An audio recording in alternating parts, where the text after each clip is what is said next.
so many people here today. My name is Neola Noyorkis, and I'd like to introduce to you today the concept that we are here for, come out of the closet on welfare. So the genesis for this idea started about 6 months ago. I was having coffee with Paz and commenting on the fact there was so much stigma surrounding being on welfare and how people just don't talk about it for fear of being judged.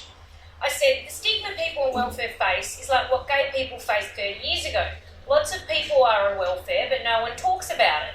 People need to come out of the closet, talk about it. It's much harder to be homophobic if you know your sister or cousin is gay.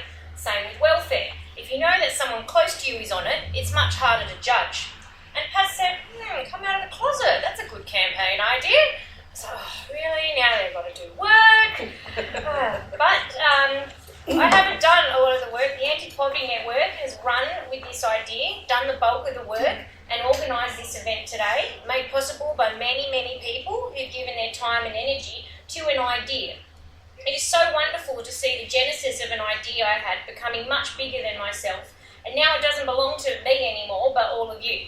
Speaking up and sharing your story when there is so much vitriol against people on welfare can be a political act in itself. By speaking up, the people here today are taking direct action towards reducing the stigma of being on Centrelink. By telling their story, they may inspire others to not feel ashamed, to feel more confident of standing up for their rights. This Abbott government will not stop until they decimate every social system that Australia has worked for 40 years to establish. There has been a cultural and psychological shift in the last 10 years towards hatred of people on welfare, something that would have been unthinkable 30 years ago. We now have shows on TV like Life on the Dole, whose narration and tone actively encourages hatred of people on welfare. The creeping rhetoric in this country in the last few years has been tough. Suck it up. It's your fault there's one job for every 10 job seekers. It's your fault the New Start payment doesn't cover the rent. It's your moral failing for being unemployed. We know that is lies. We know the truth. And our next step after this is to convince the public that welfare bashing is a shitty sport that should be banned.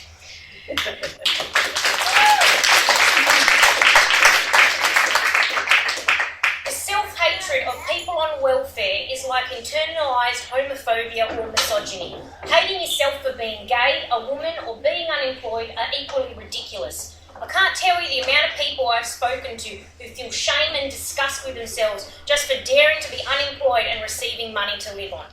This is the aim of punitive welfare policies, making people feel so shitty in themselves that they have no confidence to stand up for their rights. The government has given overwhelming power to the new job networks like Max Employment, the ability to fine someone on New Start $50. The government want you to believe you deserve these archaic obligation measures. Well, you don't. In a rich country such as ours, to suggest that fining unemployed people, taking away their money, will magically find them a job when there are literally not enough jobs for job seekers is like charging homeless people rent to sleep in the park. What does it achieve?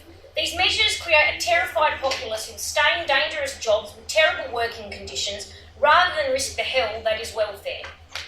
Why can't Centrelink clients charge the government for every 10 minutes we have to wait for an appointment or invoice them for our phone bills waiting on hold for 2 hours?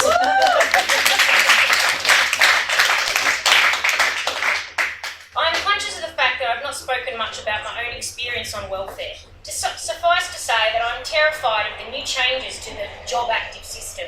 As someone on New Start, my personal circumstances offer some protection and I'm luckier than others. But it only takes one surly job network staffer, one misplaced form, one wrong move to be punished by the system. I've experienced being cut off because my form has not been ticked in the right box by the Centrelink staff. I've experienced being told I absolutely have to do 100 hours work experience, only to be told later by a service line operator that it wasn't necessary. I've experienced having to tell my circumstances over and over again to ensure I get the correct treatment. The humiliation welfare recipients experience is enacted again and again to thousands of people every day, made to feel like scum because of their circumstances. I'm in awe of the people who will share here today. Make no mistake, what they're doing is a revolutionary act. Telling your story and opening yourself up to the judgment of others is a terrifying, incredibly brave thing. It encourages others to stand up to welfare bashing. I really hope today will start a chain reaction that more and more Centrelink clients will feel confident in standing up for themselves. This is a way we'll defeat the government's insane welfare policies through group action and public support. So ready yourselves today to hear some wonderful people do brave and amazing things, speaking up about their lives. Thank you.